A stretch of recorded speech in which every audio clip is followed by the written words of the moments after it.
ভাবি আমার নাম রফিক, মমিন ভাইয়ের কাছে আমি ধান কিনি। বাড়িতে বাইরো, বাড়িতে বাইরো। আপনি আমার দুদুকারি করতেছেন কেন? তুই বাড়িতে আমি বাইরবি না, তোর ঝাড়ু দিয়ে পিঠা বাড়িতে বাইর করুন। কোনটা? স্বামীর পরিচিত একজন মানুষ বাড়িতে আসলে তার সাথে এই ধরনের ব্যবহার করে? তোর কাছ থেকে ব্যবহার শিখন লাগবো। হ্যাঁ, কি ধরনের কথা কইতেছেন আপনি? রফিক ভাই, আপনি কোন শুনেছেন? ভাই আপনি আমার লোকে কোনো কথা করেন না তো ভাই, আপনার সাথে আমার ব্যবসা বন্ধ। আজ থেকে আপনার কাছে আমার ধান কেনা বন্ধ, আমি অন্য মানুষের কাছে ধান কিনবো। আরে এটা কেমন কথা রফিক ভাই? তুই আর কি কইছস? কি কইছস আরে? দুপুর বেলায় সে তোর যে অপমান করছিল মনে আছে?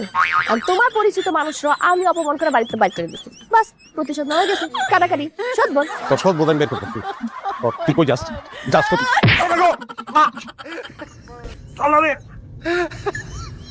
রক্ত বাইর করে বানাইছস?